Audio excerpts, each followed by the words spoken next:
Ang field trip sa Pilipinas ay lubos na pag-aaksaya ng oras. Ano ang matututunan ng isang malaking bansa tulad ng China mula sa isang maliit na bansa? Para sa mga estudyanteng insik na ang taunang matrikula ay lumalagpas sa 10 milyong yuan, ang Pilipinas ay isa lamang maliit na bansa. Gayunpaman, ang pagkabigla na natanggap namin mula sa field trip na ito ay hindi namin inaasahan. Ito ang unang pagkakataon na nalaman kong napakaraming bagay na hindi nabibili ng pera. Ano kaya ang nasaksihan namin sa Pilipinas kaya nagbago ang saloobin ng mga estudyanteng insik? Ngayon, sisimulan ko ang kuwento ng nakakagulat na isang linggong iyon. Kumusta? Ako si Yang Xiaoran, isang third year na estudyante sa Shanghai International Academy. Alam niyo ba ang aming paaralan? Ang admission ticket ay ang pagkakaroon ng asset ng pamilya na higit sa 150 bilyong yuan. Hindi ito biro. Kailangan naming magsumite ng sertipiko ng asset at sumailalim sa muling pagsusuri taon-taon. Kung bumagsak ang negosyo ng aming mga magulang at nabawasan ang kanilang asset, matatanggal kami kaagad. Ang aking ama ay nagpapatakbo ng pinakamalaking real estate development group sa Shanghai at ang aking ina ay may import business ng mga luxury brand. Ganoon din ang mga kaibigan ko sa klase.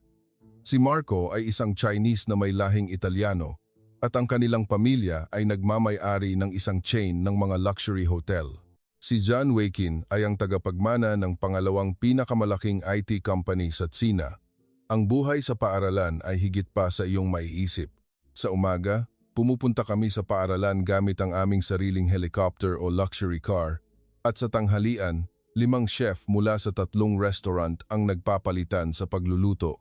Ang aming uniforme ay custom-made mula sa sikat na brand at sa oras ng PE mayroon kaming mga personal trainer na one-on-one. Ngunit sa simula ng semester na ito, isang nakakagulat na balita ang ipinahayag. Mga estudyante, ang destinasyon ng ating field trip ay binago. Nagulat kami sa sinabi ng Director of Academic Affairs.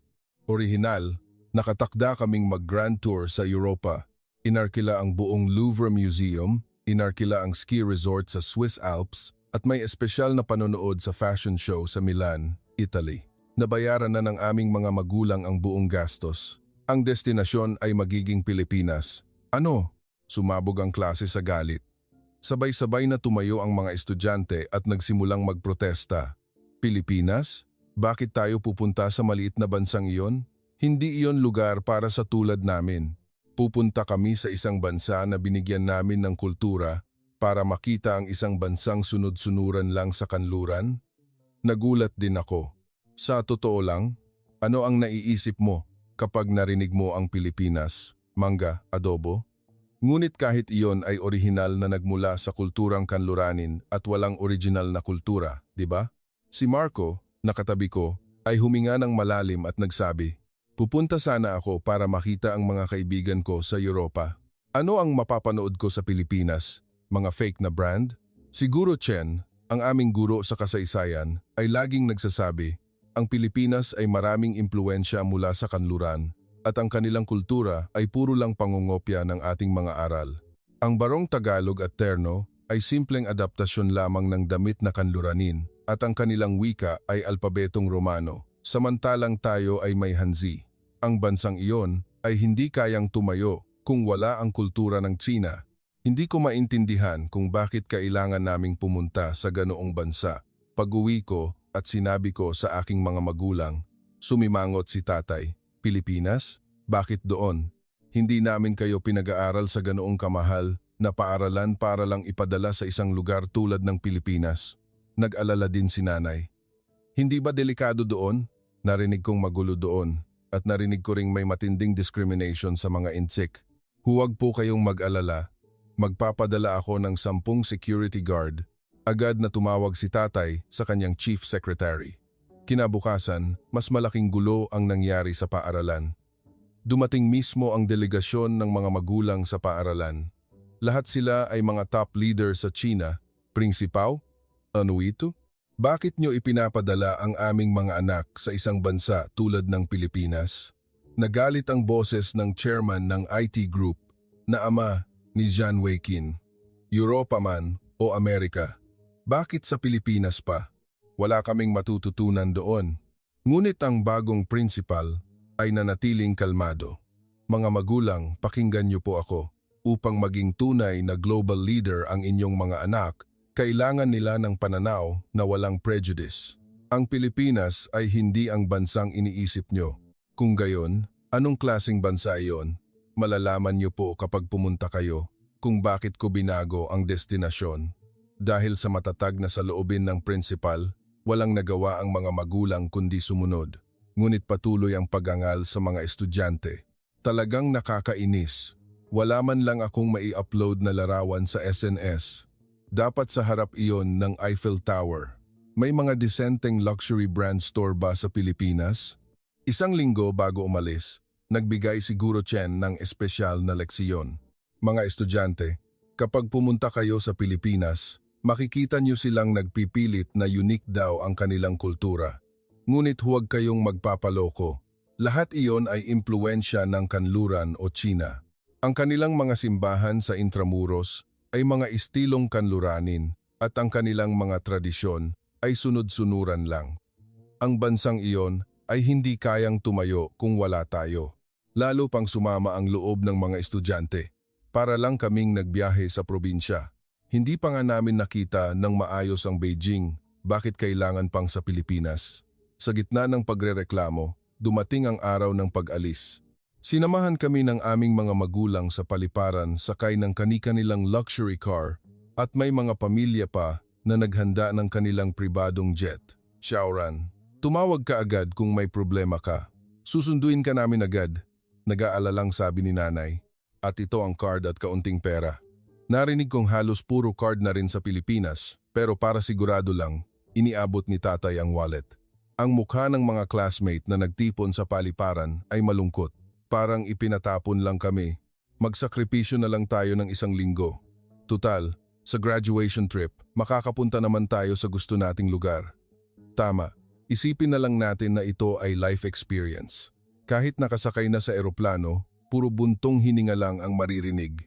Hindi namin maintindihan kung ano ang kailangan naming makita sa Pilipinas at kung bakit gumawa ng ganoong desisyon ang principal. Habang pinagmamasdan ang lumalayong maningning na night view ng Shanghai, naisip ko, babalik ako dito pagkatapos ng isang linggo. Wala akong inaasahan na makakakita ng kakaiba sa Pilipinas. Ngunit hindi ko alam noong panahong iyon, magsisimula ng magbago ng husto ang pananaw ko sa buhay, ilang oras lang pagkatapos. Sa sandaling sumakay kami sa first class ng Philippine Airlines, may kakaiba na, maligayang pagdating. Lubos po kaming nagpapasalamat sa pagpili ninyo sa amin. Nagbigay galang ang flight attendant sa perpektong wikang Filipino. Dahil napaka-korekta ng bigkas, inakala naming insik siya, ngunit nang tiningnan namin ang name tag, Pilipino ang pangalan. Kung may kailangan po kayo, huwag po kayong mag-atubili na magsabi, kaya po naming makipag-usap sa Chinese, English, French at iba pang pangunahing wika. Nang pabiro siyang tinanong ni Marco sa Italian, matatas siyang sumagot. Hindi namin maitago ang aming pagtataka. Pag-upo namin, nagulat kami muli. Kahit first class ito, hindi namin inakala na ganito.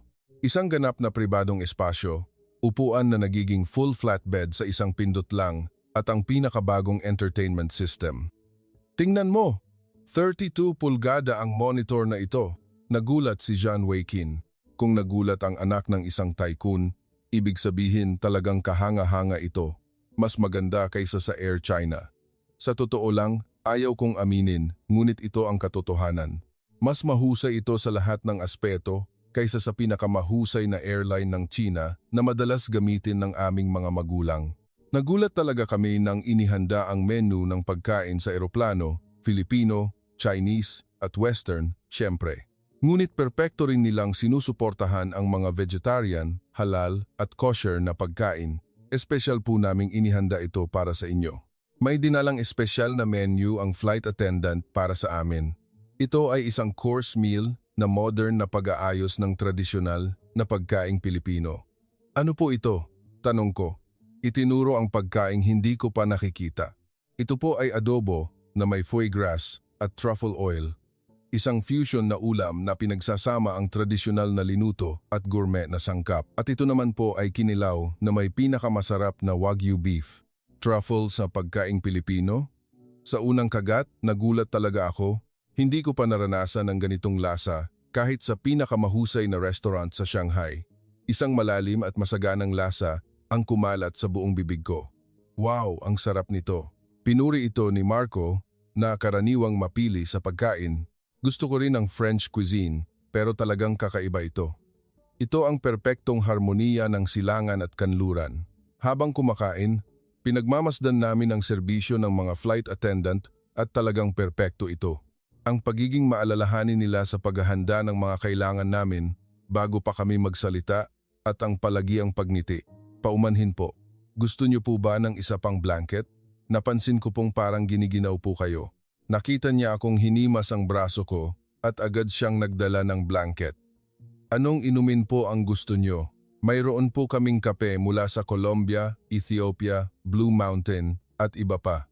Mayroon din po kaming tradisyonal na tsaa ng Pilipinas. Anong tradisyonal na tsaa ng Pilipinas ang mayroon kayo? Salabat, ginger tea, pandan tea, tsaang gubat at BPP. Personal ko pong irerekomenda ang salabat. Mabisa po iyon sa pagpapagaling ng pagod sa mahabang biyahe. Habang umiinom ng salabat, tiningnan ko ang labas ng bintana. Payapa ang tanawin sa ibabaw ng ulap. Pero hindi ba nakakapagtaka? Sabi ng kaibigan ko sa tabi ko.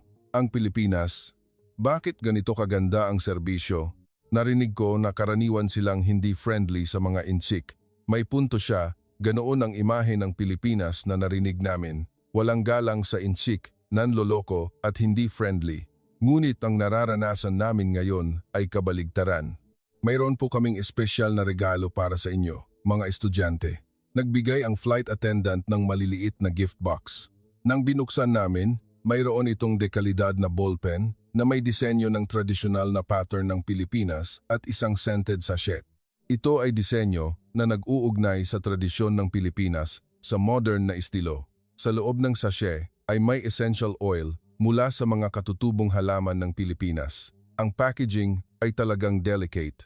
Nakabalot ito sa isang paraan na parang tradisyonal na pambalot ng Pilipinas, napakaganda na nakakahinayang kalasan. Sayang naman itong itapon.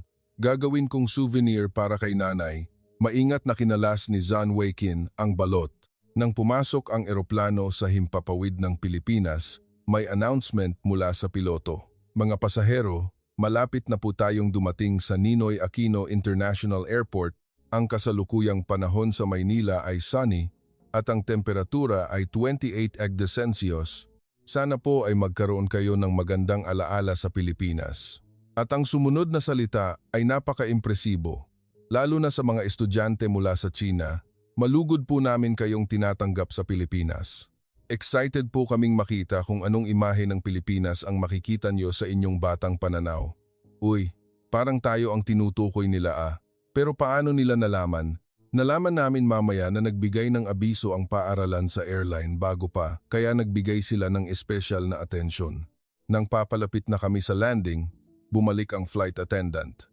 Ito po ang impormasyon na kailangan sa immigration. Halos lahat po ngayon ay automated gate. Kaya mabilis po kayong makakapasok, maingat niyang ipinaliwanag ang proseso ng immigration. Sa sandaling lumapag ang eroplano, nakita namin ang NAIA sa labas ng bintana. Wow, ang laki ng airport. Ang building ay gawa sa salamin at talagang modern. Sa totoo lang, mas impresibo ito kaysa sa airport ng Shanghai. Maaaring magkapareho ang laki, ngunit mas sophisticated ang disenyo at istruktura. Nang bumaba kami ng eroplano, huling nagpaalam sa amin ang mga flight attendant. Magandang biyahe po. Sana po ay maging maganda ang alaala nyo sa Pilipinas. Ang kanilang mga ngiti ay taos puso.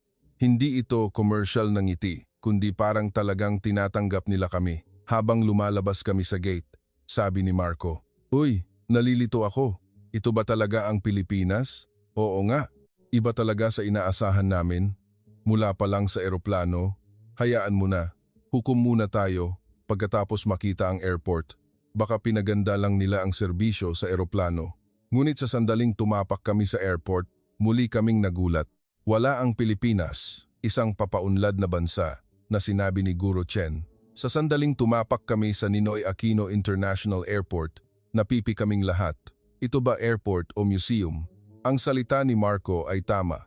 Ang natural na liwanag ay bumuhos mula sa mga glass window hanggang kisame at ang mga media art na nakakabit sa lahat ng dako ay nagbigay ng isang kamanghamanghang kapaligiran. Tingnan nyo iyon, robot.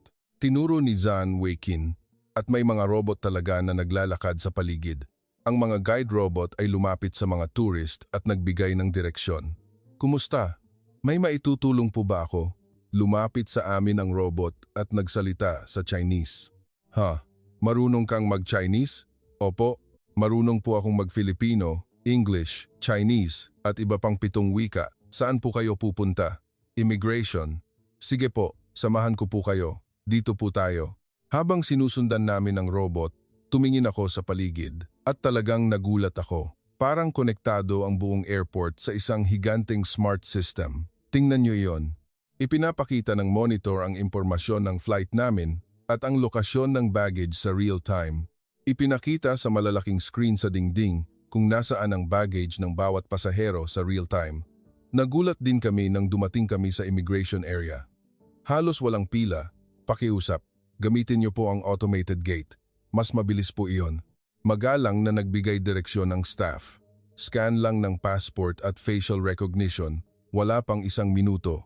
At totoo nga, pagkatapos kong ilagay ang passport sa machine at tumingin sa camera, bumukas kaagad ang gate. Wow! Sa airport ng Shanghai, maghihintay kami ng 1 oras. Pagkatapos ng immigration, pumunta kami sa baggage claim at nandyan na ang aming mga suitcase. Agad-agad? Wala pang 10 minuto mula nang bumaba kami ng eroplano, ngunit biglang sumigaw si Zan Weikin. Wala ang suitcase ko. Hindi niya makita ang kanyang luxury suitcase na nagkakahalaga ng 5 milyong yuan. Kung nangyari ito sa Tsina, maghihintay kami ng 3 oras. Sandali po. Kinuha ng airport staff ang isang tablet at may kinumpirma. Ang bagahe po ninyo ay lalabas sa ibang lugar dahil ito po ay special baggage. Matatanggap niyo po iyon doon pagkatapos ng 2 minuto. Eksaktong 2 minuto, lumabas ang suitcase. Wow! Paano naging posible iyan? Lahat po ng bagahe ay may IC tag at maaari po namin itong subaybayan sa real time, paliwanag ng staff.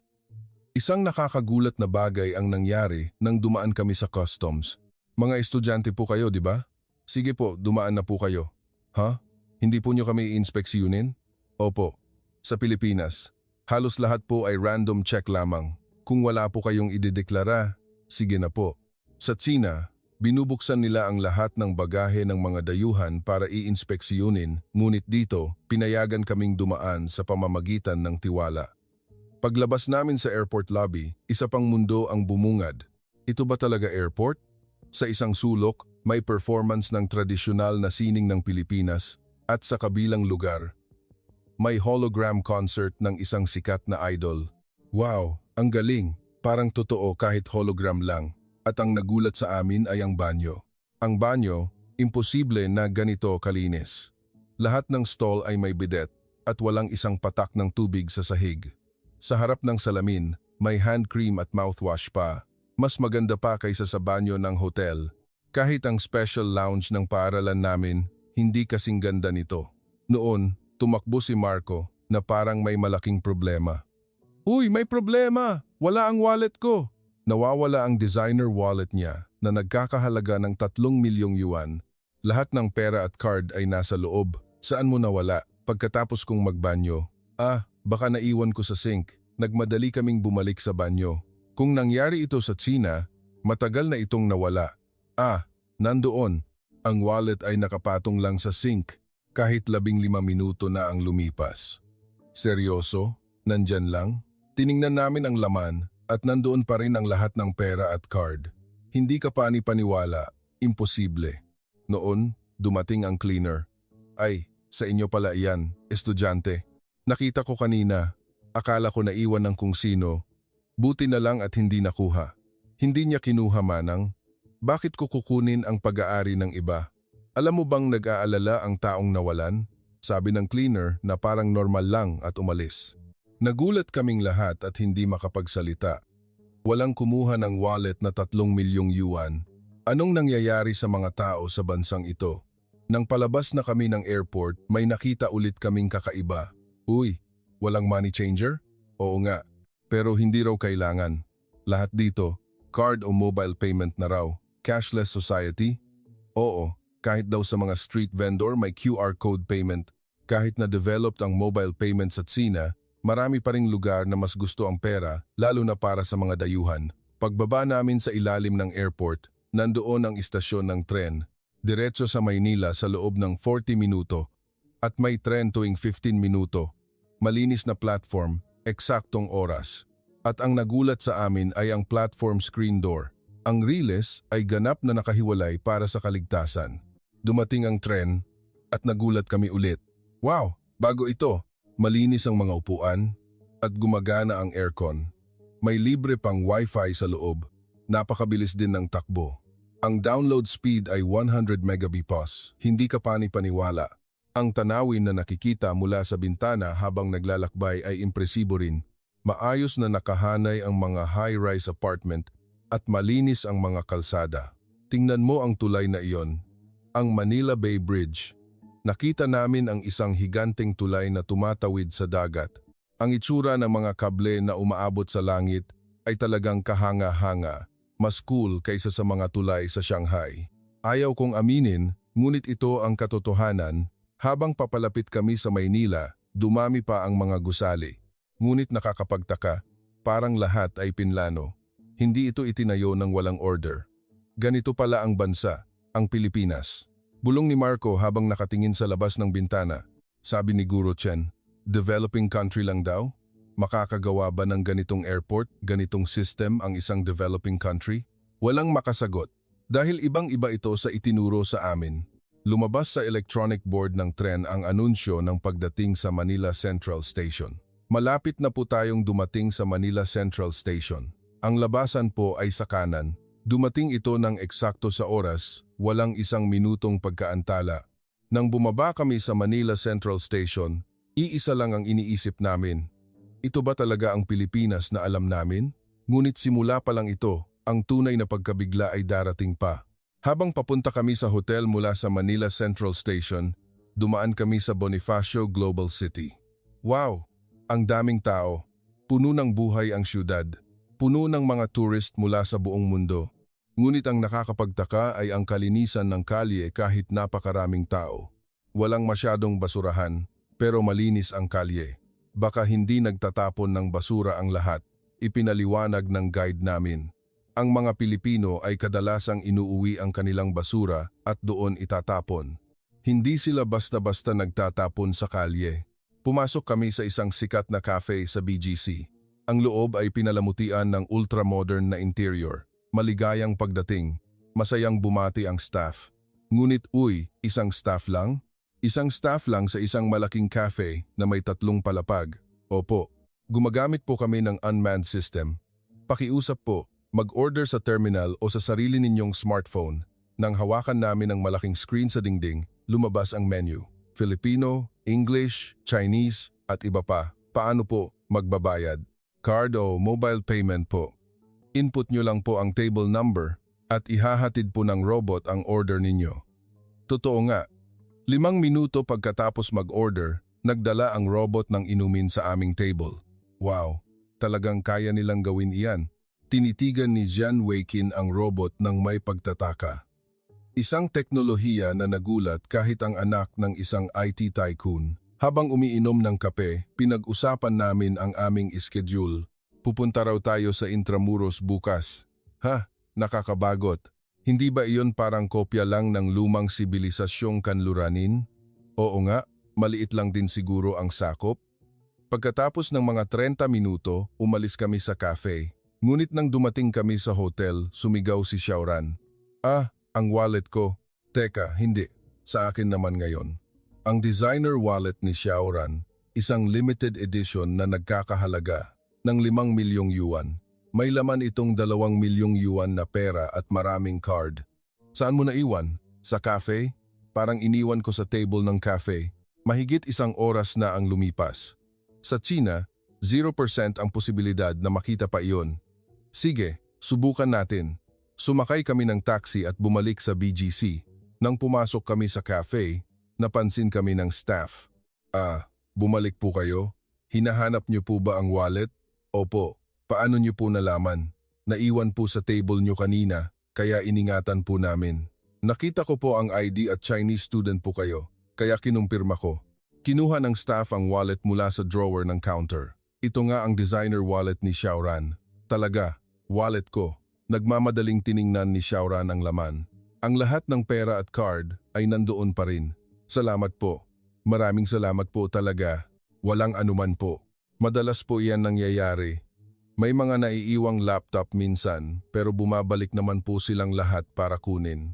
Tumingin kaming lahat sa isa't isa nang hindi makapaniwala.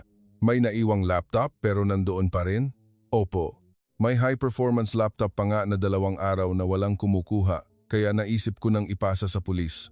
Paglabas namin sa cafe, sabi ni Marco, "Uy, subukan kaya nating mag-eksperimento?" Anong eksperimento? Kung gaano ba talaga kaligtas ang Pilipinas? Mag-iiwan ako ng isang bagay ng sadya. Kinabukasan, pumunta kami sa isang lugar na pinaghalong tradisyon at modern. Sadya na iniwan ni Marco ang kanyang pinakabagong wireless earphone sa table ng isang cafe. Nagkakahalaga ito ng 30,000 yuan. Babalik tayo pagkatapos ng 30 minuto. Naglibot kami sa lugar at bumalik pagkatapos ng eksaktong 30 minuto. Nandoon kaya? Imposible. Earphone iyon, gamit ng lahat. Ngunit nandoon. Ang earphone ay nandoon pa rin. At sinabi ng customer sa katabing table habang nakatingin sa amin. Hinahanap niyo pala iyan. Kanina pa ako nagtataka kung kanino iyan. Sa pagkakataong ito, si Zhan Weiqin naman ang sumubok. Ako naman, mas malaki ang susubukan ko. Sadya niyang iniwan ang kanyang designer clutch bag na nagkakahalaga ng 5 milyong yuan sa banyo. Sigurado akong mawawala ito. Banyo iyan. Pagkatapos ng 1 oras, nang pumunta kami sa banyo, hawak ng cleaner ang clutch bag. Ito po ba ang hinahanap niyo? Nakita ko po sa banyo at balak ko po sanang dalhin sa lost and found. Hindi talaga kami makapagsalita. Manang, mahal po iyan. Hindi niyo po kinuha? Bakit ko kukunin ang gamit ng iba? Alam mo bang naghahanap iyan ng may-ari? Nang gabing iyon, sa hotel, seryoso kaming nag-usap. Ito talaga ang culture shock. Oo, mga bagay na imposible sa China, sabi ni Xiaoran. Ang smartphone ni nanay sa Beijing, ninakaw pagkatapos lang ng 5 segundo na nakalagay sa table. Bakit walang kumukuha dito? Noon, ipinaliwanag ng guide namin, ang Pilipinas ay society of trust. Ang hindi pagkuha ng gamit ng iba ay basic na prinsipyo. Bukod pa rito, marami ring security camera at mahigpit ang parusa. Ngunit higit sa lahat, ito ay tungkol sa culture ng mga tao. Culture? Nag-iisip? Si Zhan Weiqin. Pero pakiramdam ko, mas madali ang buhay dito. Hindi mo kailangang laging maging vigilant at magduda sa iba. Oo nga, sa China, kapag lumingon ka lang, may nawawala na. Nang gabing iyon, nag-eksperimento pa kami. Sadya naming naghulog ng 10,000 yuan na pera sa crossing ng BGC. Pagkatapos ng 5 minuto, isang passerby ang pumulot nito at lumapit sa amin. Paumanhin po. Nahulog niyo po ito. Salamat po. Umalis ang tao na hindi man lang nag-aantay ng pasasalamat. Sa huli, ginawa namin ang pinakamalaking eksperimento. Iniwan ko ang laptop sa isang cafe at nag-shopping ng 3 oras. Ito ay isang pinakabagong model na nagkakahalaga ng 400,000 yuan. Sigurado akong mawawala ito. Laptop iyan, iba iyon. Pagkatapos ng 3 oras, bumalik kami sa store at ngumiti ang staff sa amin. Hinahanap niyo po ba ang laptop niyo? Nakastore po iyon sa safe. Pakiusap po, ipakita ang ID niyo. Ang laptop ay ligtas na nakastore. Sa susunod po, mag-ingat po kayo. Hindi po lahat ng tao ay kind. Ngunit ang Pilipinas, na naranasan namin sa loob ng 1 linggo, ay talagang kind ang lahat. Habang pabalik sa hotel, sabi ni Xiaoran, "Gusto kong manirahan sa Pilipinas." Bakit? Dahil free ako. Hindi ko kailangang mag-alala na may mawawala at hindi ko kailangang magduda sa ibang tao. Tumango kaming lahat sa kanyang sinabi. Bakit hindi ganyan ang bansa namin? Siguro dahil masyadong maraming tao, pero marami ring tao sa Pilipinas, di ba? Pero ganito, ang society. Natahimik kami sandali. Pinag-isipan namin ulit kung anong ibig sabihin ng pagiging mayaman at pagkakaroon ng maraming pera. Ang tunay na mayaman, hindi ba, ay ang mga taong nakatira sa bansa na ibinabalik ang wallet mo kahit mawala? Nang gabing iyon, isinulat ko sa aking diary. Sa Pilipinas, hindi nakakatakot mawalan ng gamit, pero nakakatakot mawalan ng puso. Natatakot ako na ma-in love sa lugar na ito at ayaw ko nang bumalik sa Tsina. Sa umaga ng ikatlong araw, pumunta kami sa pambansang museo. Patuloy na sinasabi ni Guro Chen sa bus. Pupunta tayo sa museo tungkol sa wika ng Pilipinas ngayon, pero huwag kayong magpapaloko. Ang Filipino ay alpabetong Romano lang, anuman ang ipilit nilang unique iyon. Ang mga estudyante ay nakatingin sa labas ng bintana ng may pagkabagot, ngunit nang dumating kami sa museo, nagbago kaagad ang kapaligiran. Wow! Ang modern ng building. Ang museo ay ibang-iba sa inaasahan namin. Puno ito ng interactive exhibit sa loob ng ultra-modern na gusali. Sinalubong kami ng guide, isang batang curator na perpekto ang Chinese. Kumusta? Ikinagagalak po naming ipakita sa inyo ang kasaysayan ng wika ng Pilipinas ngayon. Pagpasok namin sa exhibit room, may media art na kumalat sa buong dingding. Ang proseso kung paano nabuo ang Filipino at ang sinaunang baybayin ay recreate sa 3D animation. Ang ating wika ay nabuo sa pamamagitan ng pag-aangkop ng alpabetong Romano noong panahon ng kolonyalismo. Ngunit ang ating sinaunang baybayin ay may sariling script na ginagamit bago pa dumating ang mga kanluranin. Ang Filipino ay ginamit para magkaisa ang napakaraming ethnic group sa bansa. Nagpatuloy ang guide sa pagpapaliwanag. Ang wika ay lumikha ng isang kultural na revolusyon, nakakapagpahayag na ang lahat ng Pilipino ng kanilang damdamin at kuwento ng Malaya. Revolusyon? Tanong ni Marco. Opo. Noon, ang kaalaman at pagpapahayag ay para lamang sa iilang mayayamang elite. Ngunit sa paggamit ng alpabetong Romano at pagpapaunlad ng Filipino, lahat ng tao ay nagkaroon ng akses sa mundo ng literatura at kaalaman. Masasabi nating ito ang simula ng demokrasya sa kultura. Lumipat kami sa susunod na exhibit room. Ipinakita roon ang pagiging rational ng wika. Ang sistema ng wika ng Pilipinas ay napaka-unique sa mundo. Gumagamit tayo ng simpleng alpabetong Romano, ngunit ginagamit natin ito para isulat ang napakaraming dialekto. Ipinakita sa malaking screen ang istruktura ng wika. Sa pamamagitan lamang ng 28 letra, kaya nating isulat ang halos lahat ng tunog sa mundo. Sa interactive corner, sinubukan naming isulat ang aming pangalan sa Filipino. Wow, ang dali! Kaya mong isulat ang anumang tunog sa kombinasyong ito. Sinubukan ni Xiaoran isulat ang kanyang pangalan. Yan Xiaoran. Wow, talaga, kaya! Ngumiti ang guide at nagsabi, ang ating wika ay napakagaling, kaya nitong isulat ang halos lahat ng tunog sa mundo. Siyempre, kaya ring isulat ang lahat ng bigkas ng Chinese. Noon sumingit si Guro Chen, ngunit ang script ay kanluranin ang pinagmulan, di ba? Magalang na sumagot ang guide. Opo, hindi maitatanggi na galing ito sa alpabetong Romano. Ngunit mula roon, nakabuo tayo ng isang ganap na bagong ideya at nakagawa ng isang phonetic system na unique sa atin.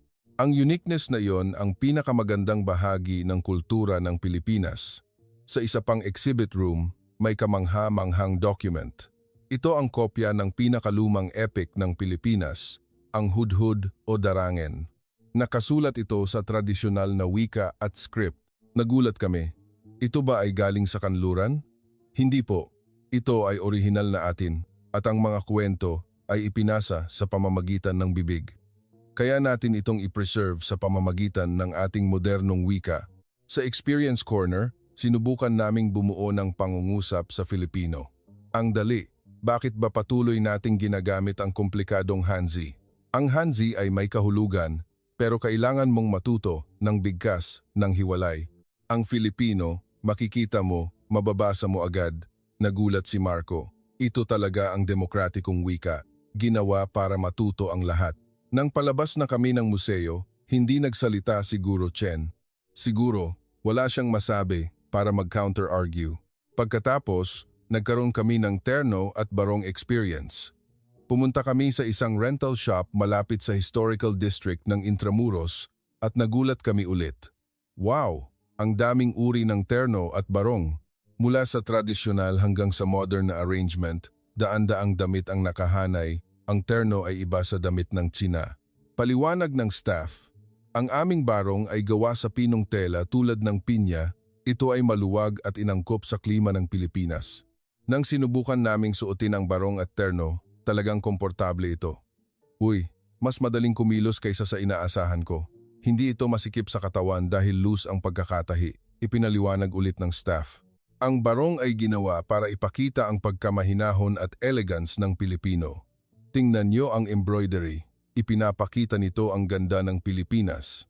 Nagsuot kami ng barong at terno at naglakad sa Intramuros. Kapag nagsuot kayo ng tradisyonal na damit, maraming lugar na libre ang entrance o may discount. Talaga? Opo. Ito ay initiative para hikayatin ang kultura. Pagdating namin sa Fort Santiago sa Intramuros, isa itong ibang mundo. Ito ba ang kopya ng Kanluranin? Ibang-iba ito sa Forbidden City. Ang Fort Santiago ay hindi kasing laki, ngunit umayon ito sa paligid at kalikasan. Tingnan niyo po, ang mga gusali ay idinisenyo para hindi ma-overwhelm ang kalikasan sa paligid. Ang pagpapahalaga sa harmoniya sa kalikasan ang feature ng Philippine architecture, paliwanag ng guide. Sa halip na sumakop sa kalikasan, nakikipamuhay dito, kaya kahit maliit ang sukat, may ganda ito na nagpapakalma sa isip. Sa harap ng Fort Santiago, nagtanong ang guide. Alam niyo ba kung ano ang pagkakaiba nito sa mga palas ng Tsina? Maliit po, hindi lang sa sukat. Tingnan niyo po ng maayos.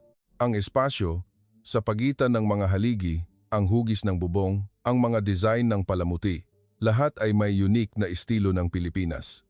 Totoo nga, kung titingnan ng malapitan, iba talaga ang detail, lalo na ang construction ng mga dingding. Gumagamit sila ng coral stone at adobe. Ipinapakita nito ang skill ng mga Pilipinong manggagawa. Noon, may dumaan na mga estudyanteng Pilipino sa tabi namin. Nakasuot din sila ng barong at terno at nang makita nila kami, ngumiti sila at nagsabi, "Ang ganda ng terno nyo. Galing ba kayo sa Tsina? Enjoy kayo sa Pilipinas." Nagulat kami ulit sa kanilang kabaitan. Sa mga tourist spot sa Tsina, kapag nakakita sila ng dayuhan, pera agad ang iniisip ng marami. Habang naglalakad sa Intramuros, sabi ni Xiaoran, "Parang nag-iiba ang pakiramdam ko kapag nakasuot ako ng terno. Paano? Parang nagiging refined ako. Ang paglalakad ko ay bumabagal at nagiging maingat ako sa kilos." Oo nga, sabi nga nila, ang damit ay gumagawa sa tao. Paglubog ng araw, tumayo kami sa tabi ng Manila Bay. Ang tanawin ng sunset at ang mga gusali sa paligid ay talagang maganda. Wow, kailangan ko nang aminin ito. Nagulat si Zan Weikin. Ibang klase ang ganda kaysa sa Forbidden City. Sumang-ayon si Marco. Ang Forbidden City ay ginawa para mag-overwhelm sa mga tao pero ito pinapahinahon ang puso ng tao. Nang ibinalik namin ang terno, nagtanong ang staff, "Kumusta po? Ang ganda po." Hindi ko alam na ganoon pala ka-comfortable at beautiful ang terno. Ang terno ay hindi lang damit. Naroroon po ang spirit ng Pilipino. Mahinhin pero may class, practical pero maganda. Sa bus pabalik, tahimik lang si Guro Chen, nagbulungan ang mga estudyante. Guro, ang wika pala ay talagang unique. Ang terno ay ibang-iba sa damit ng Tsina. Iba ang ganda ng Intramuros kaysa sa mga templo sa Tsina. Sa huli, isang salita lang ang sinabi ni Guro Chen, "Kailangan pa nating makita ng mas marami." Ngunit alam na namin, hindi pala lahat ng itinuro sa amin ay totoo. Nang gabing iyon, sa hotel, sabi ni Marco, "Gusto kong mag-aral ng Filipino." Seryoso? Oo, ang rational at beautiful na wika pala. Dapat itong palaganapin sa kanluran. Nagdagdag si Xiaoran, "Gusto ko ring bumili ng terno. Susuotin ko pag-uwi sa Tsina." Seryoso ka? Anong sasabihin nila sa Tsina kapag nagsuot ka ng terno? Bakit? Maganda naman, di ba? At nalaman natin na iba ito sa damit ng Tsina. Nag-usap kami ng matagal tungkol sa pagkakaiba ng natutunan namin sa Tsina at sa nakita namin. Masyado pala tayong walang alam sa buhay. Oo nga, bakit walang nagsabi sa atin ng totoo? Baka akala nila kapag sinabi nila ang totoo, magugustuhan natin ang Pilipinas? Nang araw na iyon, isinulat ko sa aking diary. Ngayon, 2 bagay ang natutunan ko. Una, ang pagiging maliit ay hindi nangangahulugang inferior ka. Pangalawa, kailangan mong makita ang katotohanan sa sarili mong mata. Ang wika, ang barong, at ang architecture ng Pilipinas ay hindi kopya ng Tsina o kanluran. Mayroon itong sariling philosophy at ganda. Masyado pala kaming mayabang. Sa susunod na araw, isang mas nakakagulat na karanasan ang naghihintay. Ika-4 na araw, free time namin, sabi ng guide namin. Ngayon, subukan niyo pong maranasan ang Maynila sa sarili ninyo. Ang BGC ay youth city, kaya mararamdaman niyo ang kultura ng kapareho ninyong henerasyon. Sumakay kami ng subway papuntang BGC. Ang linis ng subway. May aircon at wifi pa. Pagbaba namin sa BGC station, naramdaman namin ang energy ng mga kabataan, street performance, unique na cafe, individualistic na mga store, ang free ng kapaligiran dito. Noon, may nakita kaming kakaibang cafe. May karatula na 24-hour unmanned cafe. Unmanned cafe? Walang staff talaga? Pumasok kami dahil sa kuryosidad. Walang isang staff. Sa entrance, may notice board, self-order, self-payment, self-service. Linangin natin ang kultura ng tiwala at pagmamalasakit sa isa't isa. Wow! Kaya palang mangyari iyon, ang loob ng store ay malinis at maayos. Coffee machine, display case ng dessert. Lahat ng upuan ay systematic. Dito pala mag-order. Nag-order kami sa terminal, nagbayad, at lumabas ang numero. Pag-input namin ang numero sa machine, automatikong lumabas ang kape. Wow! Ito talaga ang future. Ngunit mas nagulat kami sa ibang bagay. May mga laptop, tablet, at wallet na nakalagay lang sa table. Parang umalis lang ang may-ari para magbanyo. Hindi ka pani-paniwala, nakalagay lang iyan dyan. Kahit may security camera, ito ay masyadong. Pagkatapos ng mga 30 minuto, bumalik ang may-ari ng laptop. Nagsimula siyang magtrabaho ulit na parang walang nangyari. Paumanhin po. Nagtanong ako. Hindi po ba kayo natatakot na iwanan ang laptop nyo habang wala kayo sa upuan? Ngumiti ang tao at sumagot. Ganyan po kaming lahat dito. Nagtitiwala kami sa isa't isa. Minsan, may nagiiwan pa nga ng 1 o 2 araw. 1 o 2 araw. Opo. Parang iniiwan lang nila ang gamit nila sa bahay. Walang kukuha niyan Talagang nagulat kami. Habang umiinom kami ng kape, tumingin kami sa paligid. At parang natural lang na binabantayan ng mga estranghero ang gamit ng iba. Paumanhin po. Pwede po bang pakibantayan ang bag ko? Magbanyo lang ako? Opo, sige po. Iiwan nila ang bag sa taong unang beses nilang nakita at pupunta sa banyo. Sa Tsina, baka nawala na ang buong bag. Nag-eeksperimento din kami. Iniwan ni Zhan Weiqin ang laptop niya sa table at nagtelepono sa labas ng 15 minuto. Pagbalik niya, nandoon pa rin ang laptop. At sabi ng taong katabi niya, kanina, may gustong humawak, pero sinabi ko na umalis lang ang may-ari. Salamat po. Estranghero, pero binabantayan ang gamit ng iba. Paglabas namin sa cafe, naglakad kami sa BGC. Ang free talaga dito. May mga performance sa buong syudad. Sayaw, kanta, magic. Wow, ang galing sumayaw ng taong iyon. Nagkumpulan ang mga tao para manood. Pagkatapos ng performance, pumapalakpak sila at nagbibigay ng pera. Sa Tsina, kung gumawa ka ng unlicensed street performance, dadakpin ka. Pero dito, malaya mong magagawa. Noon, lumapit sa amin ang mga estudyanteng Pilipino. Galing ba kayo sa Tsina? Opo, maligayang pagdating. Magalang silang bumati. Kumusta ang BGC? Ang ganda po, ang free ng kapaligiran. Dinala nila kami sa isang espesyal na lugar. Ito ang pinaka-hot na lugar sa BGC ngayon. Isang cafe na nakatago sa maliit na eskinita, kakaiba na ang entrance. Unmanned din po ba dito? Semi-unmanned po. Self-order at robot ang nagsiserve. May robot talaga na naghahatid ng order. Ano po ang pangalan nito? Delivery bot po. Cute, di ba?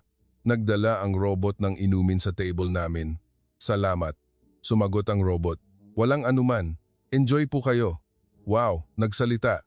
Ipinaliwanag ng mga estudyanteng Pilipino. Dahil mahal ang labor cost sa Pilipinas, mabilis na lumalaganap ang mga unmanned store. Marami kaming unmanned convenience store at may unmanned library din. Unmanned library? Opo. Bukas 24 oras at self-service ang borrowing at returning ng libro. Habang nakikipag-usap kami sa kanila, marami kaming natutunan. Ang mga estudyanteng Pilipino ay karaniwang nagtatrabaho ng part-time habang nag-aaral para bayaran ang matrikula. Part-time, cafe, convenience store, tutoring, at BP. Hindi po ba nagbibigay ang mga magulang nyo? May nagbibigay din, pero marami kaming estudyante na kumikita ng sarili nilang pera para matuto ng self-reliance. Nakakagulat. Kami, ginagamit lang namin ang card ng aming magulang. Kung gayon, hindi po ba kulang ang pera nyo? Kulang po. Pero mas pinapahalagahan ko iyon dahil sarili kong pera ang kinita ko. At nagiging maingat ako sa pagbili ng mga bagay. Nagtanong si Xiaoran. Ganoon din po ba ang mga anak ng mayayaman? Wala pong masyadong koneksyon kung mayaman ka o hindi. Sa halip, mas masigasig pa nga ang mga anak ng mayayaman sa pagtatrabaho para magkaroon ng social experience. Pagdating ng gabi, inirekomenda ng mga estudyanteng Pilipino ang masarap na store. Masarap po dito sa karinderya na ito. Ano po ang karinderya? Isang set ng Filipino home-cooked meal. May kanin, sabaw, at iba pang ulam. Maliit na kainan ito, pero punong-puno. Wow, ang daming ulam. Ito ang basic. At pwede pang magdagdag ng kanin. Napakasarap na pagkain sa halagang 80 pesos. Sa China, 5,000 yuan na iyan. Mura po ang mga basic na bagay sa Pilipinas. Pero mahal po ang mga brand at imported goods. Ang lasa ay talagang napakasarap. Parang lutong bahay na may mainit na lasa. Pagkatapos kumain, lumabas kami ulit. Lampas alas, 10 na ng gabi, pero puno pa rin ng buhay ang syudad. Ang develop ng night culture sa Pilipinas. Dahil safe. Talaga po bang safe? Opo. Okay lang na maglakad mag-isa ang babae. Marami ring security camera at madalas na nagpapatrol ang pulis. Sa totoo lang, marami kaming nakitang babae na naglalakad mag-isa. Sa Tsina, pagkatapos ng alas 10 ng gabi, sinusundo na kami ng mga magulang namin. Dito, okay lang hanggang madaling araw. Siyempre, kailangan pa rin ng pag-iingat. Noon, nag-propose si Marco. Maglakad kaya tayo hanggang gabi? Kaya ba, subukan natin. Hindi na natin mararanasan ang ganitong freedom. Naglakad kami sa BGC hanggang alas 1 ng madaling araw. Ang nagulat sa amin ay ang kalinisan ng kalye, kahit anong oras na, hating gabi na, pero walang basura sa kalye. Oo nga, lahat nagtatapon sa basurahan. Sa Tsina, sa umaga, may mga cleaner. Iba ang consciousness ng mga mamamayan dito. Alas 2 ng madaling araw, sumakay kami ng taxi pabalik sa hotel. Talagang kakaiba ang karanasan namin ngayon. Oo, walang nagnanakaw kahit iniwan ang laptop sa unmanned cafe at safe maglakad mag-isa ang babae sa gabi. Pagdating namin sa hotel, sabi ni Jan Weikin, ngayon may napansin ako. Ano? Ang tunay na developed country ay hindi ang bansang may matatayog na gusali, kundi ang bansang nagtitiwala sa isa't isa. Tumango kaming lahat. Nagdagdag si Xiaoran. Marami kaming pera, pero laging anxious kami. Natatakot na may mawawala, natatakot na may manloko. Oo nga, kahit may security guard, anxious pa rin. Pero ang mga tao dito, namumuhay ng free kahit wala iyon. Nang gabing iyon, nag-isip ako ng matagal. Mayaman ba talaga kami? Kung may pera kami, pero walang freedom at kailangan naming laging protektahan ang isang bagay at hindi kami makapaniwala sa ibang tao. Ang mga tao sa Pilipinas, siguro, mas mahirap sila kaysa sa amin pero parang mas mayaman sila sa buhay dahil mayroon silang yaman na trust. Ika-5 araw, may espesyal na schedule, homestay program, bumisita sa pamilyang Pilipino. Ito ang espesyal na program na inihanda namin. Magtatagal po kayo ng 1 araw sa isang ordinaryong pamilya ng Pilipinas. Nag-alala talaga ako. Gaano kaya kaliit at hindi convenient ang ordinaryong pamilya? Kami ay nahati sa iba't ibang pamilya. Kami ni Xiaoran ay naatasan sa iisang pamilya. Pagdating namin sakay ng taxi, ito ay isang kondominium sa isang mataong lugar ng Maynila. 70 square meter daw ang laki. 70 square meter? Gaano kaliit iyon? Kasing laki lang iyon ng living room ng bahay namin. Pagpindot namin sa intercom, isang middle-aged couple ang sumalubong sa amin. Pasok, kanina pa namin kayo hinihintay. Sinalubong nila kami ng may mainit na ngiti. Pagpasok namin, ang una naming napansin ay ang entrance. Dito po kayo maghubad ng sapatos. Sa Pilipinas, may kultura na maghubad ng sapatos sa loob ng bahay. Pagpasok namin sa living room, isang komportableng espasyo ang bumungad kahit maliit. Wow, ang linis po. Kahit maliit, sapat na kung maayos at malinis, sabi ng misyonera ng nakangiti. Nang ipinakita niya sa amin ang bahay, talagang efficient ang paggamit ng espasyo. Ang mga built-in shelf at storage ay ginamit ang espasyo ng husto. Ito po ang master's bedroom at ito po ang kids room. May mga anak po kayo? Opo. Isang anak na lalaki na college at isang anak na babae na high school. Pauwi na sila.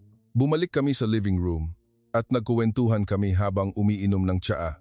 Galing kayo sa Tsina, di ba? Ano po ang trabaho ng mga magulang nyo? Si tatay po ay real estate development at si nanay po ay luxury brand import. Medyo nahiya ako habang sinasabi ko iyon. Ganoon po ba? Ang galing naman po ng trabaho. Hindi man lang nagpakita ng inggit ang misyonera. Ano po ang trabaho nyo, Ginang? Ako po ay elementary school teacher. Ang asawa ko po ay company employee. Isa itong ordinaryong pamilya. Pagkatapos ng ilang sandali, umuwi na ang mga anak. Hello, galing po pala kayo sa Tsina. Impresibo ang kanilang masayang pagbati. Nang magsimula na ang paghahanda ng hapunan, tumulong ang buong pamilya. Ikaw, honey, iihaw ka ng karne. Ikaw, anak, ang sasalad. At ikaw, ihanda mo ang table. Bago sa amin ang makita silang naghahati-hati ng trabaho. Sa Tsina, karaniwang katulong ang gumagawa. Sa amin po, normal lang na gawin ng buong pamilya. Mas masaya po iyon, di ba? Oras na ng pagkain. Simple lang, ngunit taos-pusong pagkaing Pilipino. Halika na, kumain kayo ng marami. Home-cooked meal lang daw, pero talagang masarap. Ang pinaka nakakagulat ay ang usapan ng pamilya. Anong nangyari sa school mo ngayon? Pinuri ako ng teacher nang nagbigay ako ng contrary opinion sa debate class. Ganoon ba? Ang galing. Mahalaga ang pagbibigay ng sariling opinion. Nag-uusap ang mga magulang at anak sa pantay na antas. Kahit may contrary opinion ang anak, hindi nagalit ang tatay. Anak, sa tingin ko, medyo iba iyon. Ganoon na ba ang tingin mo ngayon? Sige, pakinggan ko ang opinion mo. Imposible iyon sa Tsina. Magkakaroon ng malaking problema kung sasalungat ka sa salita ng magulang mo. Pagkatapos kumain, naghugas kami ng plato ng sabay-sabay. Kayo po, bisita, wag na po. Hindi po. Gusto ko po itong gawin kasama kayo. Unang beses kong naghugas ng plato. Nakakatuwa pala. Hindi ka pa naghugas ng plato sa Tsina? Opo, may katulong po kasi sa bahay. Kahit may katulong, kailangan mong matuto ng mga basic. Paano kung manirahan ka ng mag-isa? Tama siya. Gabi na at nagtipon ang pamilya sa living room. Ginagawa nila ang gusto nila pero magkasama sila. Nagbabasa ng diaryo ang tatay, naghihiwa ng tela ang nanay, nagtatrabaho sa laptop ang anak na lalaki, at nagbabasa ng libro ang anak na babae. Ito siguro ang happiness namin. Happiness? Opo. Hindi naman kailangang malaki, pero ang maliliit na bagay na naipon araw-araw, talagang payapa sila. Bandang 10:00 ng gabi, napag-usapan ang tungkol sa ingay sa kondominium. Maraming Pilipino ang nakatira sa kondominium, kaya sensitive kami sa ingay. Kaya manners na maging tahimik pagkatapos ng 10:00 ng gabi, hindi kami tumatakbo o gumagawa ng malaking ingay. Ganoon po ba ang lahat? Opo, considerate kami sa isa't isa. Ang nasa itaas ay considerate sa amin at considerate din kami sa nasa ibaba. Sa kondominium sa Tsina, walang nagrereklamo kahit maingay hanggang hating gabi. Bago matulog, pumunta sa kwarto namin ang anak na babae. Ate, ito po ang regalo ko. Isang maliit na, tradisyonal na hair ornament ng Pilipinas. Ako po ang gumawa. Natutunan ko po sa school club. Ginawa mo? Salamat. Hindi po ito mahalaga, pero sana po ay maging alaala nyo sa Pilipinas. Maaga pa kinabukasan, pero nag-almusal ang buong pamilya ng magkasama. Palagi po kayong magkasama? Opo, simula ng araw, kaya sinusubukan naming mag-almusal ng magkasama. Ang kanilang pag-uusap tungkol sa mga plano nila sa araw na iyon ay napakainit. Bago umalis, nakita namin silang naghihiwalay ng basura. Ito ang plastic, ito ang papel, ito ang non-biodegradable. Wow, ang komplikado po. Sa simula lang. Pero kailangan ito para sa environment. Nang nagpaalam kami, sabi ng misyonera, hindi po malaki o marangya ang bahay namin. Pero masaya kami dahil magkasama ang pamilya at nagmamahalan kami. Tumagos sa puso ko ang sinabi niya. Habang pabalik sa hotel sakay ng taxi, nag-usap kami ni Xiaoran. Mas malaki ng 100 beses ang bahay namin, pero parang mas masaya ang pamilya nila. Oo, parang mainit. Nag-uusap ang pamilya, nagtutulungan at considerate sa isa't isa. Sa bahay namin, lahat nakakulong lang sa sarili nilang kwarto. Nang gabing iyon, sinabi rin ng iba kong kaibigan na ganoon din ang karanasan nila. Ang bahay na pinuntahan namin, maliit din, pero maganda ang samahan. Ang tatay, nagluto ng pagkain. Imposible sa tsina iyon. Naglinis ang buong pamilya, sabi ni John Wakin. Ngayon, naintindihan ko. Ang happiness ay hindi ang laki ng bahay, kundi ang distansiya ng puso ng pamilya. Nagdagdag din si Marco. Impresibo ang pamumuhay nila nang may consideration sa isa't isa sa maliit na espasyo. Kami, nakatira sa malaking bahay, pero hindi kami considerate sa isa't isa. Nang gabing iyon, nagpadala ako ng message kay nanay. Nanay, bumisita po ako sa pamilyang Pilipino ngayon. Mas maliit ang bahay nila kaysa sa atin, pero parang mas masaya sila. Gusto ko po na magkasama tayong kumain at mag-usap. Maikli ang sagot ni nanay. Gusto ko rin iyan anak. Pag-uwi mo sa Tsina, mag-spend tayo ng oras ng magkasama. Halos maiyak ako. Ang pagkakaroon ng maraming pera ay hindi nangangahulugang masaya ka na. Siguro, ang tunay na mayaman ay ang mga taong nakakapagbahagi ng simpleng buhay sa kanilang pamilya. Ika-6 na araw, may espesyal na schedule. Mararanasan namin ang advanced technology ng Pilipinas. Ang unang destinasyon ay ang Innovation Hub. Seryoso, advanced ba ang robot technology ng Pilipinas? Hindi ba mas advanced ang Tsina?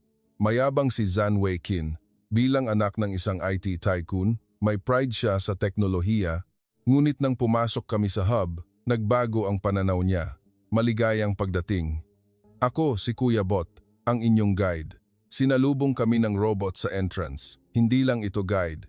Nakikipag-usap ito ng natural at nagpapakita pa ng emotion. Kumusta po ang pakiramdam nyo ngayon? Mabuti. Mabuti po kung ganoon. Kung gayon, para maging mas masaya ang tour nyo, ipapakita ko sa inyo ang espesyal na course. Nag-iiba ang tugon ng robot depende sa reaksyon namin.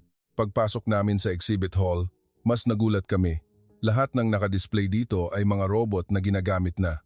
Medical robot, rehabilitation robot, educational robot, service robot, napakarami ng uri. Ano po ang robot na iyon? Disaster response robot po yan. Nagbibigay ng relief at tumutulong sa rescue sa mga lugar na delikado para sa tao. Nakita namin ang isang actual demonstration at talagang kahanga-hanga. Ang robot ay gumagalaw sa masikip na lugar at naghahanap ng mga biktima. Ang Pilipinas ay madalas tamaan ng disaster, kaya focused kami sa paggawa ng mga robot na tumutulong sa social problems. Paliwanag ng guide, hindi lang ito teknolohiya para sa teknolohiya, kundi teknolohiya para lutasin ang social problems. Nagtanong si Zhan Weiqin, marami ring robot ang Tsina. Ano ang pagkakaiba? Ang mga robot ng Pilipinas ay nagbibigay diin sa human connection at resilience. Mahalaga ang maging technically advanced, ngunit mas mahalaga ang comfort ng tao. Sa Experience Corner, sinubukan naming paandarin ang robot. Wow, ang bilis ng response, ang smooth ng galaw. Ang pinaka-impresibo ay ang educational robot. Ang robot na ito ay nagbabasa ng emotion ng bata at binabago ang teaching method ayon dito. Nagbabasa ng emotion? Opo, sinusuri nito ang facial expression, voice at action para malaman kung nababato ang bata o nahihirapan. Nang nakita namin ng personal, talagang nakakagulat. Kapag parang hindi naintindihan ng bata, lumilipat ang robot sa mas simpleng paliwanag. Sunod, ang Smart City Experience. Ang isang syudad sa Pilipinas ay smart city na kinikilala sa mundo. Mararanasan nyo ang miniature model nito. Isang higanteng city model ang nandoon at lahat ay gumagalaw sa real-time. Ang buong syudad ay konektado bilang isang sistema. Traffic, energy, safety, environment, lahat ay pinamamahalaan ng magkasama. Halimbawa, nagpakita sila ng simulation kapag may nangyaring traffic accident. Sa sandaling mangyari ang accident, inaayos ang traffic light, optimize ang ruta ng ambulance, at pinapadalhan ng diversion instruction ang mga sasakyan sa paligid. Ito ba? Totoo na? Opo, ginagamit na po ito sa syudad na iyon.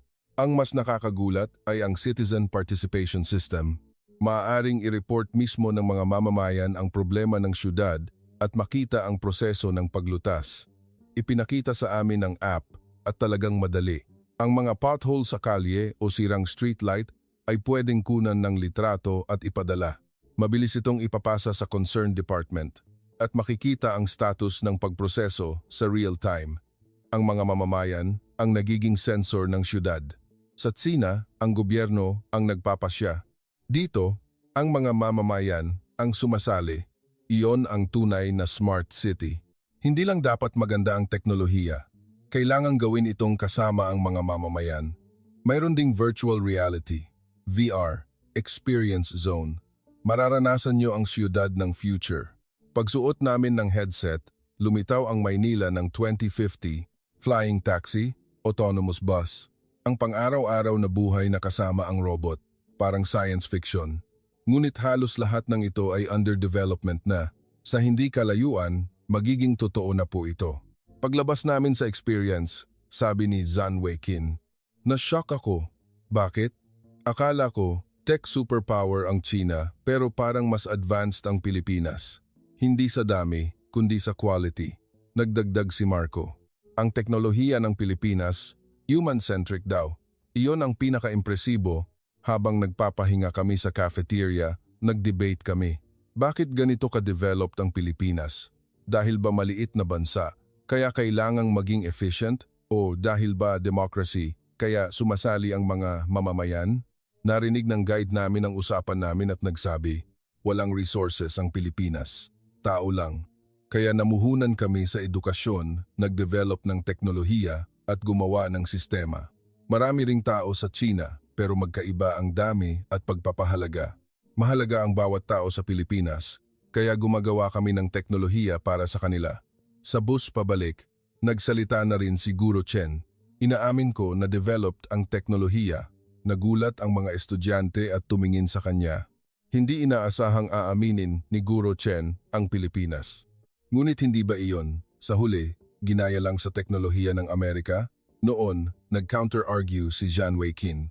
Guro, ang human-centric robot ay developed ng Pilipinas. Ang Pilipinas ang may pinakamaraming patent sa mundo sa larangang iyon. Guro, kailangan nating aminin ang dapat aminin.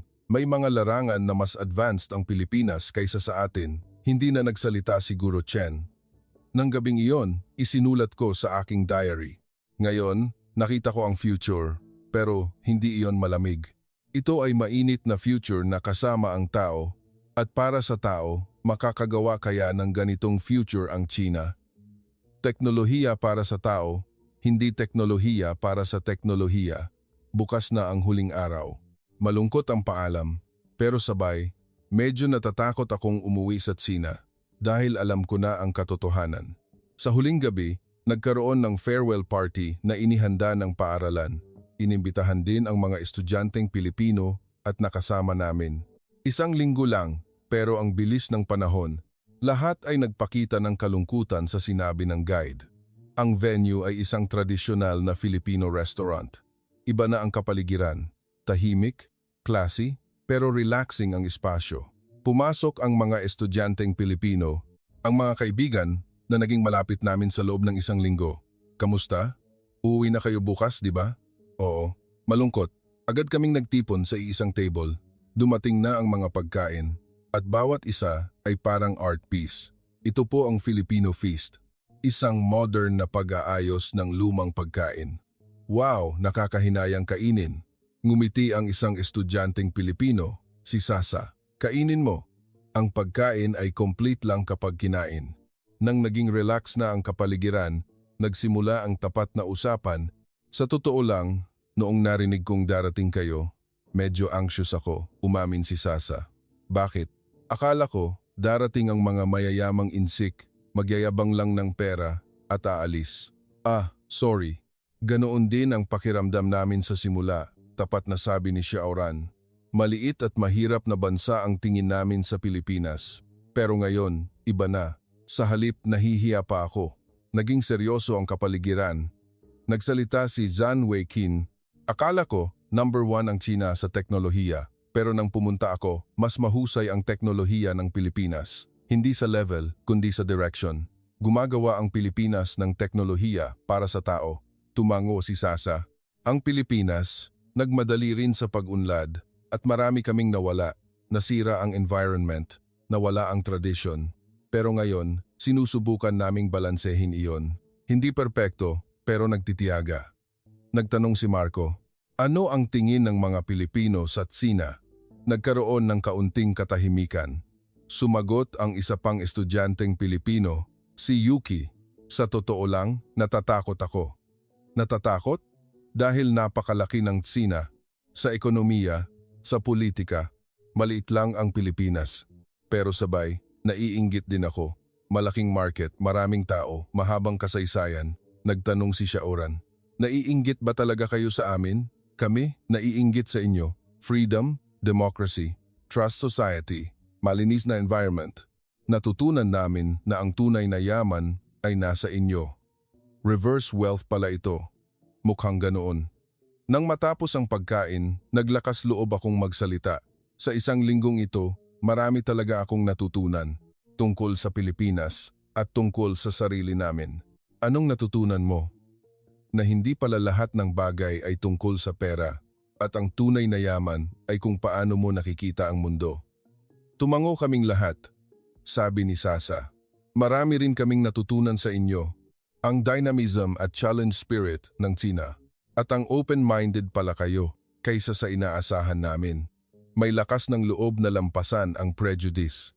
Noon, nagsalita si Guro Chen. Nagulat ang lahat at tumingin sa kanya. Marami rin akong natutunan. Napipi ang mga estudyante. Masyado pala akong nakakulong sa prejudice. Malaki ang mundo at marami tayong dapat matutunan. May luha sa mata ni Guro Chen. Patawad. Mali ang naituro ko sa inyo.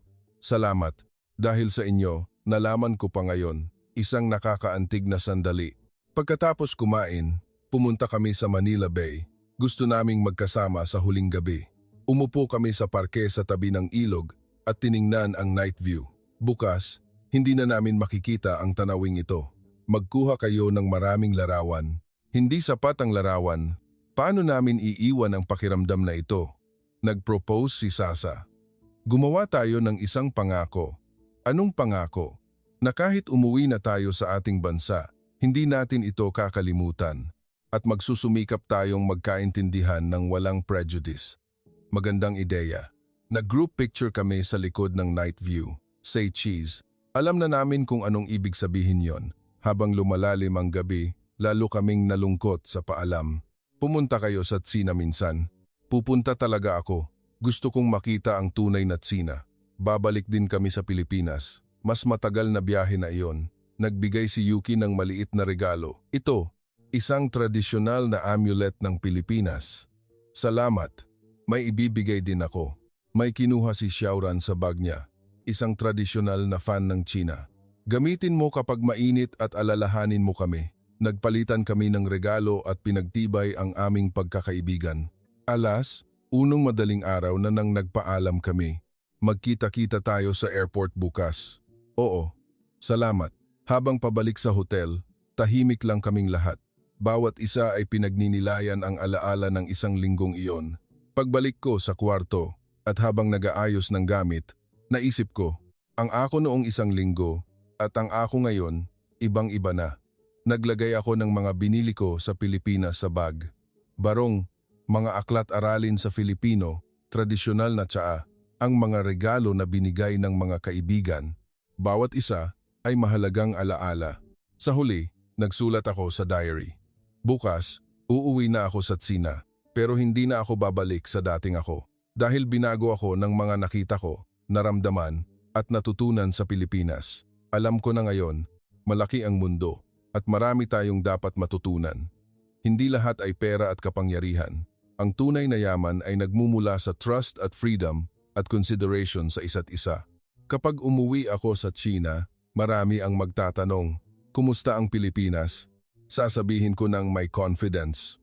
Ang Pilipinas ay bansang dapat nating matutunan. Maliit pero malakas na bansa.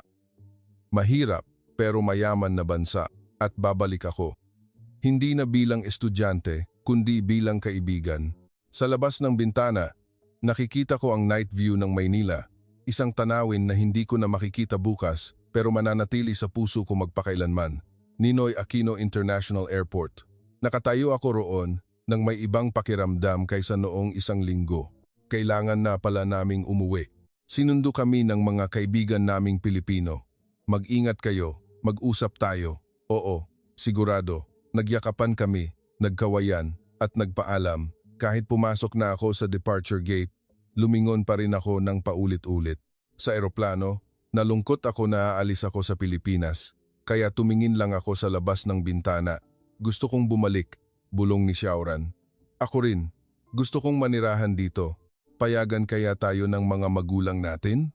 Pero mag-aaral ako sa college dito. Ang 3 oras na flight ay naramdaman kong napakaikli. Dumating kami sa airport ng Shanghai. Ang pagkakaiba na naramdaman ko sa sandaling bumaba ako ng eroplano. Ang hangin. Oo, medyo maalikabok. Dahil nasanay kami sa malinis na hangin sa loob ng isang linggo, malinaw kong naramdaman ang pagkakaiba. Punong-puno ang immigration area. Mahaba ang pila at hindi friendly ang mga staff. Iba talaga sa Pilipinas. 5 minuto lang kami sa NAIA. Ganoon din sa baggage claim. Naghintay kami ng 30 minuto pero hindi pa lumalabas ang suitcase. Wala pa rin. Ganyan talaga sa China. Ang mga bagay na inakala naming normal noon ay naramdaman naming hindi na convenient ngayon. Paglabas namin ng airport at papunta sa bahay, naghihintay ang driver na inihanda ni tatay. Miss, 1 linggo na po. Kumusta po? Opo, kumusta? Ang ganda po ng biyahe. Sa sandaling sumakay ako sa sasakyan, ang traffic jam agad ang naramdaman ko. Bakit po ganito ka-traffic? Normal lang po. Ganyan po talaga sa Shanghai. Ganoon pala.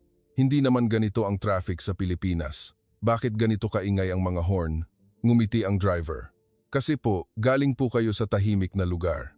Pagtingin ko sa labas, magulo ang driving manners. Cutting, running the red light, walang respect sa pedestrian. Sa Pilipinas, priority ang pedestrian. Dumating kami sa bahay, malaking mansion. Ang bahay na ipinagmamalaki ko noong 1 linggo ay naramdaman kong napakalaki ngayon. Welcome back, Xiaoran. Masayang sinalubong ako ni nanay. Kumusta ang biyahe? Pagod ka siguro? Hindi po. Ang ganda po. Ang ganda. Ang Pilipinas. Ang pagtataka sa mukha ni nanay. Sa oras ng hapunan, nagtipon ang pamilya, pero lahat ay nakatingin lang sa smartphone. Sa Pilipinas, nag-uusap po ang pamilya habang kumakain.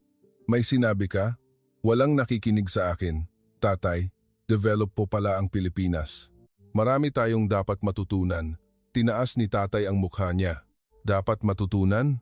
Sa maliit na bansang iyon? Kahit maliit, matibay po ang sistema. Lalo na ang trust society. Trust? May pera ba diyan? Walang interes na ibinalik ni tatay ang tingin sa smartphone. Pagkatapos kumain, bumalik ako sa kuwarto ko. Malaking pribadong espasyo. Ang kuwarto ko, na mas malaki kaysa sa bahay sa Pilipinas, bakit parang malamig at malungkot? Tiningnan ko ang labas ng bintana. Building, maningning na neon sign. Pero parang malungkot ang lahat. Kinabukasan, pumunta ako sa paaralan. Uy, galing ka sa Pilipinas. Kumusta? Nakakabagot, di ba? Nagtanong ang mga kaibigan ko. Hindi. Ang ganda po. Ha? Imposible. Anong maganda? Walang seryosong nakikinig sa akin. Sa oras ng klase, pumasok si Guro Chen. Ngayon, pakinggan natin ang inyong impression sa Pilipinas. Isa-isang nag-ulat ang mga estudyante. Maliit ang Pilipinas. Hindi masarap ang pagkain at walang mabibili. Puro negatibong kwento. Ako na ang sumunod. Marami po akong natutunan sa Pilipinas. Tumahimik ang klase. Bansa na ibinabalik ang gamit mo kahit mawala. Bansa na safe maglakad mag-isa ang babae sa gabi. Bansa na may consideration sa isa't isa ang mga mamamayan. Ganoon ba talaga iyon ka-great? May tumawa. Opo, great.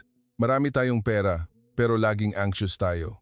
Ang Pilipinas, siguro, mas mahirap, pero parang mas free at mas masaya sila. Nag-ingay ang klase, sabi ni Guro Chen. Tama si Xiaoran. Marami rin akong naramdaman sa biyaheng ito. Siguro, masyado tayong mayabang. Pagkatapos ng klase, nagkaroon ng meeting sa principal's office. Sabi ng principal, ang biyahe niyo sa Pilipinas ay isang shock siguro. Tumango ang mga estudyante, iyon mismo ang goal ko. Ang malawak na pananaw sa mundo at ang attitude na handang matuto. Iyon ang quality ng tunay na leader.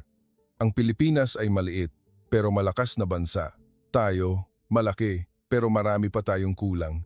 Kailangan nating matuto sa isa't isa at umunlad. Pag-uwi ko, nagsulat ako sa diary. Bumalik ako sa Tsina, pero parang bago ang lahat. Ang malaking bahay, parang kulungan. Ang maraming pera, parang walang kabuluhan. Ang mga taong simple pero masaya sa Pilipinas. Ang maliit pero efficient na sistema. Ang kultura ng trust at consideration. Alam ko na ngayon, ano ang tunay na developed country? Ano ang tunay na happiness? Magiging ganoong bansa kaya ang China balang araw? Hindi, ako ang gagawa ng pagbabago. Mula sa maliliit na bagay, mula sa paligid ko, nakring ang smartphone ko. Message mula sa kaibigan kong si Sasa. Safe ka? Miss na kita. Ngumiti ako. Ang pagkakaibigan na nabuo sa loob lang ng isang linggo ay naramdaman kong mas mahalaga kaysa sa mga kaibigan ko habang buhay. Nagpadala ako ng sagot. Miss na rin kita. Magkita-kita tayo ulit. Sa labas ng bintana, nakita ko ang night view ng Shanghai. Maningning, pero malamig na syudad.